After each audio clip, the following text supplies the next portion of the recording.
बिस्मिल्लाहिर्रहमानिर्रहीम। नाज़रीन व सामीन, आज मैं एक ख़ूबसूरत किताब आपके सामने लेकर आया हूँ जिसका नाम the app generation, how today's youth navigate identity, intimacy and imagination in A digital world है। आप सब जानते हैं इस किताब को ऑथर किया है हावर्ड गार्डनर एंड के डेविस ने। हावर्ड गार्डनर के हवाले से आप वाकिफ़ होंगे, ये अमेरिकन हार्वर्ड यूनिवर्सिटी में एज ए प्रोफेसर के तौर पे काम किया है और रिसेंटली 2020s में वो रिटायर हो चुके हैं। और उनके अगर बुक्स की हम बात करें तो बड़ी मशहूर दो किताबें जिनसे मुमकिन है आप वाकिफ़ हों, एक फ्रेम्स ऑफ माइंड और दी मल्टीपल इंटेलिजेंस थ्योरी, ये इनकी बहुत मशहूर किताबें हैं। अगर हम के डेविस की बात करें तो ये भी एक ऑथर हैं। इनकी अभी रिसेंटली एक बहुत खूबसूरत किताब शाया हुई है टेक्नोलॉजीज़ चाइल्ड के नाम से। इंशाल्लाह कभी मौका मिले तो हम उस किताब के साथ दोबारा आपके सामने हाजिर होंगे। इस किताब को मैंने चूज़ क्यों किया है फॉर द डिस्कशन, ये बहुत इम्पोर्टेंट है आपके साथ शेयर करना।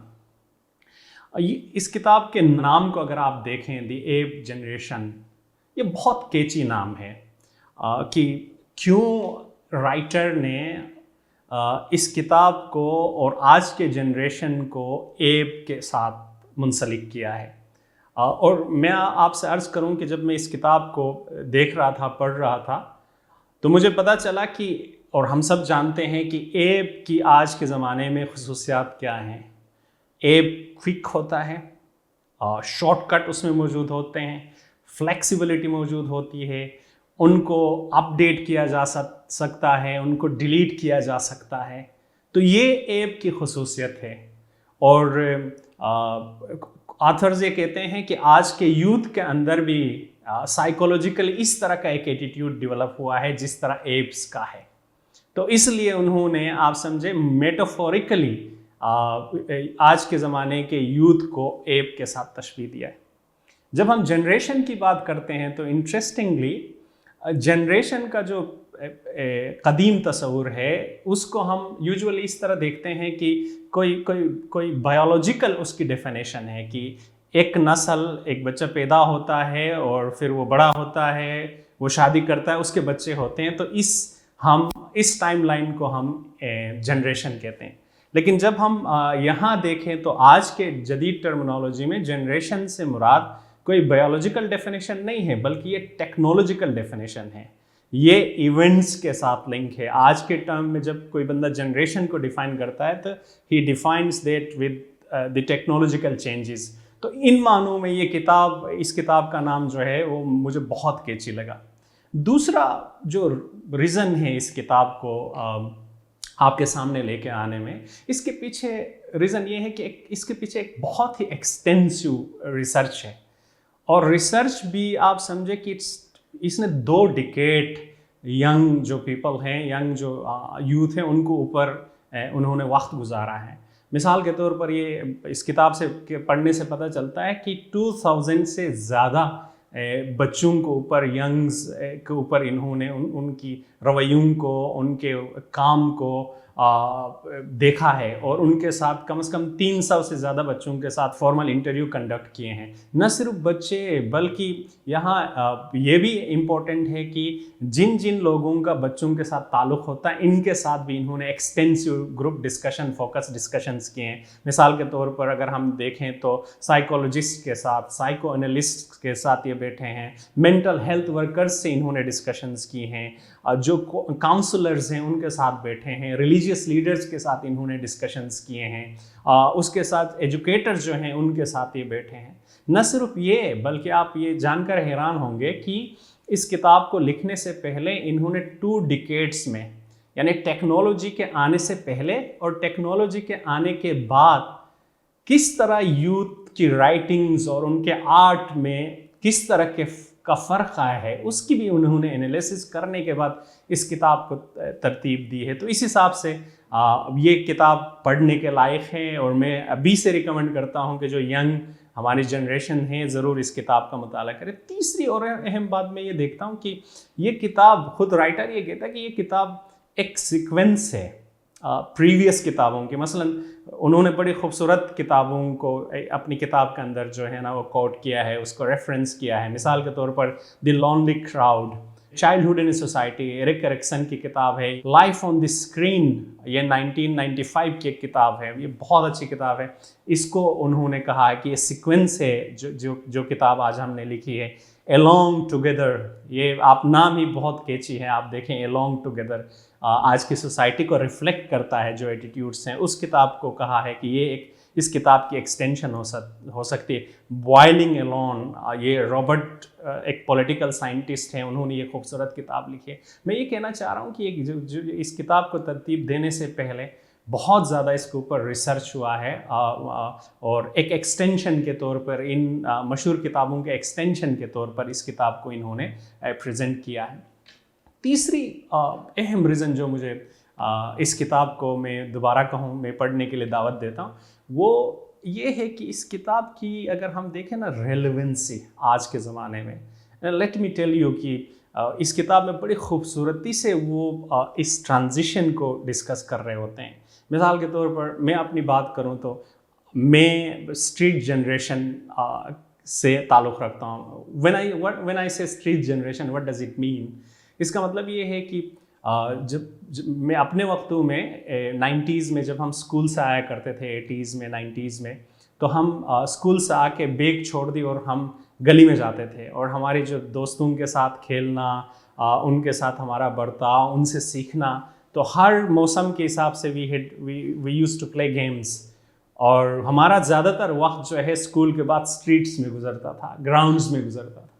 फिर एक वक्त आया 90s में, अगर मैं अपने एरिया के कॉन्टेक्स्ट में बात करूं तो 90s में एक बॉक्स, जिसको आप टीवी कह सकते हैं, वो हमारे सामने आता है, और हम ये देखते हैं कि आहिस्ता आहिस्ता वो स्ट्रीट्स, वो ग्राउंड्स जो हैं वो बहुत हद तक, मैं जजमेंटल नहीं हूँ, लेकिन बहुत हद तक वो वीरान हो जाते हैं, और हम जैसे यंग जो है ना वो उस बॉक्स के इर्द गिर्द पूरी फैमिलीज नज़र आती हैं। तो ये एक ट्रांजिशन है।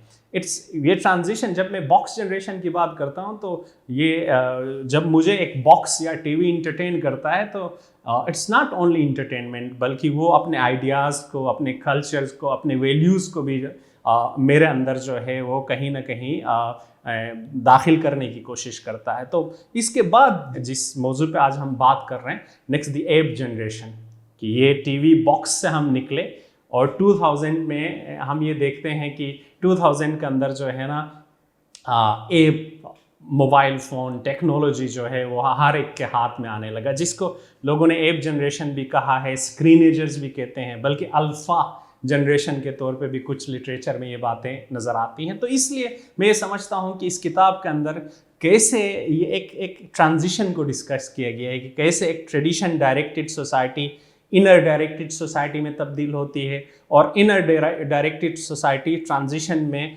के अंदर अदर डायरेक्टेड में, और फिर अदर डायरेक्टेड सोसाइटी आज किस तरह एप डायरेक्टेड माइंडसेट के अंदर चली जाती है। तो ये खूबसूरती से इस किताब के अंदर डिस्कशन की है इस ऑथर ने। बल्कि वो ये कहता है कि आज हमारे रवैयों के अंदर एप मेंटलिटी है। What does it mean by app mentality? App mentality, जैसे मैंने शुरू में भी अर्ज किया था, इट्स वेरी क्विक थिंग। यानी एप क्या करता है, मुझे कोई भी क्वेश्चन चाहिए, कोई भी मुझे कुछ पूछना है, आइदर देयर इज़ अबाउट, मुझे मैप कहीं ढूंढना है, मुझे किसी चीज़ को आंसर करना है, तो ऐप क्या करता है, मैं ऐप को पुश करता हूँ, उसको क्वेश्चन देता हूँ, वो they respond with in seconds. तो आज हमारे रवैयों के अंदर भी ये कहता है कि ऐप मेंटलिटी आ गई है। आइदर दोज आर रिलेशनशिप्स, और दोज आर किसी से हमने कुछ मदद मांगनी है, जो भी कहें हम चाहते हैं कि वो क्विक फिक्स हो जाए। तो ये कहता है कि हमारे इस वजह से हमारे अंदर एक ऐप मेंटलिटी जो है ना वो परवान चढ़ी है। इंटरेस्टिंग एक और बात मैं बताऊं कि इस किताब में कुछ आप समझे ना कि आज के ज़माने के हवाले से कुछ मेन क्वेश्चंस को एड्रेस किया गया है। मिसाल के तौर पर अगर मैं कुछ क्वेश्चंस आपके सामने रखूं, उनमें से एक क्वेश्चन ये हो सकता है, what kind of attitude are shaped by apps? आज जो एप्स हैं वो हमारे किस तरह के रवैये जो है वो डिज़ाइन कर रहा है, शेप कर रहा है। क्या एप्स या टेक्नोलॉजी किसी बच्चे के इमेजिनेशन को या क्रिएटिविटी को जो है वो किस तरह शेप कर रहा है? अच्छा, हमारे मोरल और एथिकल जो डेवलपमेंट है वो किस तरह सोशल मीडिया उसको इम्पेक्ट कर रहा है? हमारी लाइफ कहीं कलेक्शन ऑफ एप्स तो नहीं है? किस तरह जो है ना एक यूथ अपनी आइडेंटिटी को ऐप के ज़रिए एक्सप्रेस करता है? या हम ये भी देख सकते हैं क्या मुस्तकबिल में हमें सीरियसली स्कूल जाने की ज़रूरत होगी जबकि हर चीज़ हमें ऐप्स की सूरत में दस्तयाब हो? क्या टेक्नोलॉजी हमें कंट्रोल कर रही है या हम टेक्नोलॉजी को कंट्रोल कर रहे हैं? These are the major question जो इस पूरे किताब के अंदर डिस्कस हुए हैं। ये इस कलील वक्त में ये पॉसिबल नहीं होगा कि शायद हम इन पूरे आइडियाज़ को डिस्कस कर सकें, लेकिन मैं आपके सामने ये क्वेश्चंस रख रहा हूँ जो ये किताब कहीं ना कहीं एड्रेस करता है। क्योंकि मैं आगे बढ़ते हुए ये चाहूँगा कि कुछ मेजर आइडियाज़ यहाँ डिस्कस हुए हैं इस किताब के अंदर, मैं वो आपके सामने रख दूँ। कुछ आइडियाज़ में से मुझे ये कॉन्सेप्ट बहुत अच्छा लगा और मैं समझता हूँ कि इस कॉन्सेप्ट को मैंने खुद फील भी किया है। Digital natives versus digital immigrants.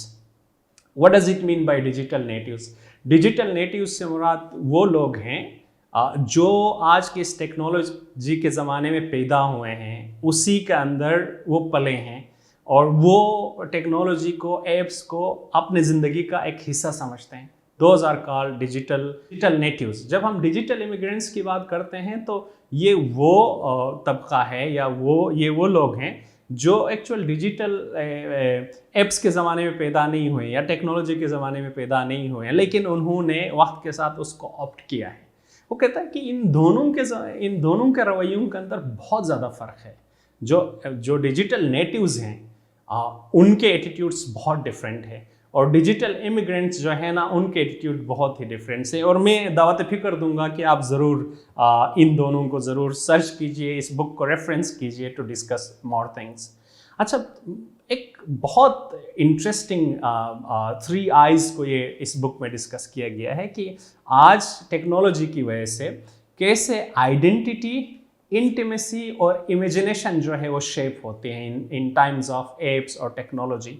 उसको बड़ी खूबसूरती से उन्होंने डिस्कस किया। मिसाल के तौर पर अगर हम आइडेंटिटी की बात करें, जो कि आज के डिजिटल ज़माने में मैं ये समझता हूँ कि एक मुश्किल है इसको एक्सप्रेस करना इन अ वे, इन ए सिक्योर वे, शुड आई से इन सिक्योर वे। आज के ज़माने में आइडेंटिटी को जो है ना वो एक्सप्रेस करना थोड़ा सा मुश्किल लगता है। वो इस किताब के अंदर हमें कुछ चीज़ें बताते हैं। मिसाल के तौर पर ये कहते हैं कि आइडेंटिटी को एक्सप्रेस करना आज के ज़माने में वो कहते हैं कि वो इंस्पायर्ड बाय स्टार्स हैं। मिसाल के तौर पर आइडियल्स जो आपको स्क्रीन पे नज़र आते हैं, हमारी अक्सर यूथ उनसे इंस्पायर होते हुए नज़र आती है when they try to express their identity. या फिर वो ये कहते हैं कि ये जो एक मार्केटिंग का ज़माना है उसमें एक बंदा अपना आप को, अपने आइडेंटिटी को जब प्रेजेंट करना चाहता है तो वो चाहता है कि उसकी पॉलिश सेल्फ आइडेंटिटी पैकेज्ड, बिल्कुल एक वो अपने आइडेंटिटी को उस अंदाज से जो है ना वो प्रेजेंट करें। वो इस तरह का एक फेनोमेना वो डिस्कस करता है। वो ये भी कहता है कि आपकी आइडेंटिटी में आज यूथ जो है ना कंफ्यूज भी नज़र आती है कि उनकी ऑफलाइन सेल्फ और ऑनलाइन सेल्फ के अंदर फ़र्क नज़र आता है कि जब आप ऑनलाइन है तो आपका सेल्फ कैसा है in terms of identity, when you are offline then किस किस्म का सेल्फ आपके अंदर है।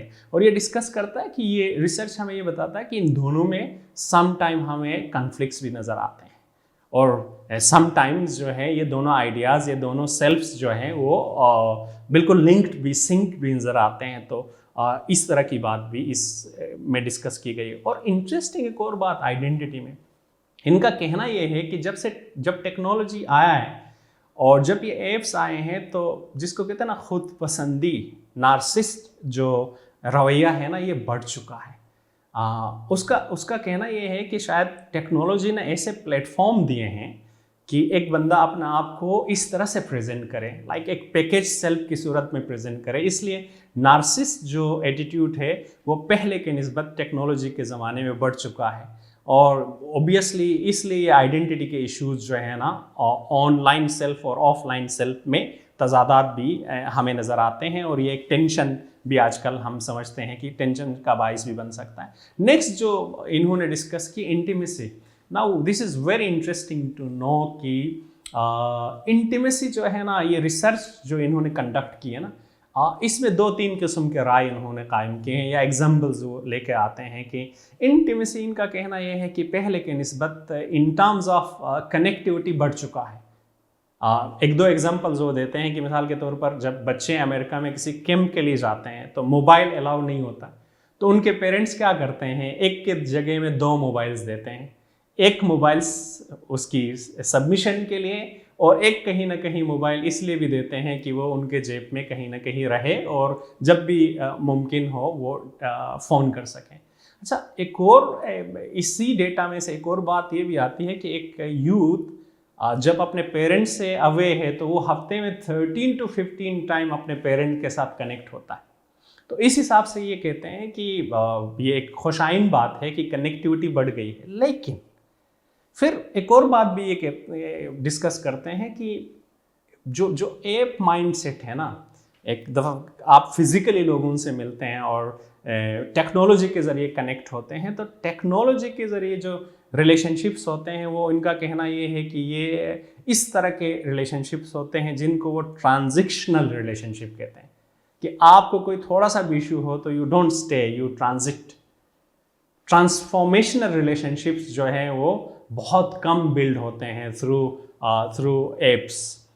ये एक अच्छा नोशन जो है ना इस किताब के अंदर जो है वो डिस्कशन में आई है। और फिर प्राइवेसी के इश्यूज ऑब्वियसली इंटीमेसी में, क्योंकि मोबाइल फ़ोन ऐप्स के ज़रिए हम अपनी हर बात कर सकते हैं और आसानी से कर सकते हैं, और उसकी फिर प्राइवेसी के इश्यूज जो है ना वो सामने आ सकते हैं। तो इसलिए ये इस हवाले से मिला जुला रुझान हमें नज़र आता है। और तीसरी जो इंटरेस्टिंग बात है वो इमेजिनेशन का है कि आइदर टेक्नोलॉजी ने बच्चों की इमेजिनेशन को शार्प किया है या टेक्नोलॉजी ने बच्चों की इमेजिनेशन को और नेगेटिवली इफेक्ट किया है। इस हवाले से अगेन खूबसूरत रिसर्च इन्होंने किया है। इन्होंने राइटिंग्स और इनके आर्टिस्टिक वर्क को देखा है। तो इनका कहना यह है कि आर्ट के मामले में इमेजिनेशन शार्प हुआ है, राइटिंग के मामले में ये कहते हैं कि ये इमेजिनेशन जो है वो शार्प नहीं हुआ है, बल्कि उसमें आप ये समझे कि डिक्लाइन आया है। उनका कहना यह है कि राइटिंग्स के अंदर जो है ना वो अल्फाज का चुनाव बहुत ही सादा अल्फाज का चुनाव, उसमें इमेजिनेशन और क्रिएटिविटी की कमी नज़र आती है। अच्छा, अब इंटरेस्टिंग बात यह है कि इन्होंने बल्कि एग्जाम्पल्स भी इसमें डिस्कस किए हैं, एक्सपेरिमेंट्स भी इन्होंने इसके अंदर डिस्कस किए हैं कि ये कैसे हुआ। खैर उस इतना टाइम नहीं है, लेकिन मैं आपसे अर्ज़ ये करना चाहता हूँ कि अब क्वेश्चन है, क्योंकि ये जो किताब लिखी गई थी इट वाज 2014, लेकिन आज हम एक साल लास्ट 2 इयर्स की जो डेवलपमेंट है उसमें अगर हम डिस्कस करें आर्टिफिशियल इंटेलिजेंस को, तो ये अब सवाल बनता है कि आर्टिफिशियल इंटेलिजेंस के आने के बाद भी same formula, same finding remain same है या चेंज हो चुका है। बिकॉज एज आई सेड कि इससे पहले जैसे मैंने आपसे कहा कि इमेजिनेशन की शार्पनेस की हम बात कर रहे थे, लेकिन जब आपके पास मिसाल के तौर पर चैट जीपीटी जैसे सॉफ्टवेयर्स आपके कही हुई हर बात को आपको सेकेंड्स के अंदर करके दे रहे हैं, तो उसमें इंसान की इमेजिनेशन शार्प होती है या फिर इंसान की इमेजिनेशन रिस्ट्रिक्ट होती है, ये एक सवाल है जिस पे सोचा जा सकता है। एक फाइनल आइडिया, उसके बाद हम इसको कंक्लूड करने की कोशिश करते हैं कि आज हमें देखना होगा कि एप एनेबलिंग एटीट्यूड हम रखते हैं या एप डिपेंडेंट एटीट्यूड हम रखते हैं। व्हेन वी से एप एनेबलिंग, इसका मतलब क्या होगा? इसका मतलब ये है कि एप एक इंसान को ये स्पेस देता है कि वो अपनी क्रिएटिविटी भी उसके अंदर शामिल करे। ऐप डिपेंडेंट एटीट्यूड से मुराद ये है कि एक इंसान के पास, एक यूज़र के पास स्पेस ही ना हो कि वो अपनी क्रिएटिविटी वहाँ शामिल करे, बल्कि जो कलर चूज़ किए गए हैं, जो पैटर्न चूज़ किए गए हैं, हम उसी पे डिपेंडेंट हैं, अदरवाइज वी कांट मूव।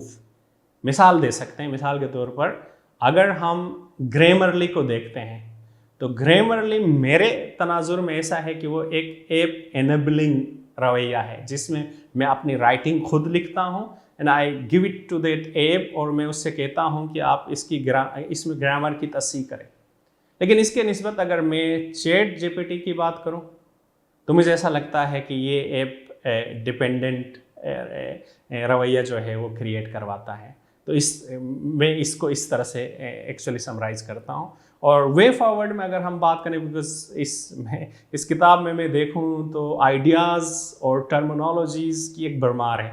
या तो मेरी रीडिंग इतनी नहीं है जिसकी वजह से मुझे ये किताब इनके टर्म्स जो है थोड़े से डिफ़िकल्ट लगते हैं, या सच में जो है ना इस बुक के अंदर टर्मिनोलॉजीज़ की एक भरमार आपको नज़र आती है। हर किताब में हर पेज पे एक या दो ऐसे टर्मिनोलॉजीज़ हैं जो आपको लगता है कि इन पे बहुत ज़्यादा बात हो सकती है। तो इसलिए मैं आपको अगेन दावत फ़िक्र देता हूँ कि जस्ट आप जाइए, देखिए और इस किताब को पढ़ने की कोशिश कीजिए। लेकिन कुछ सवालात हैं जो हमें देखने की ज़रूरत है। जैसे मैंने आपसे अर्ज़ किया कि ये किताब लिखी गई थी कम से कम आज से 9 साल पहले या 10 साल पहले, 2010 में।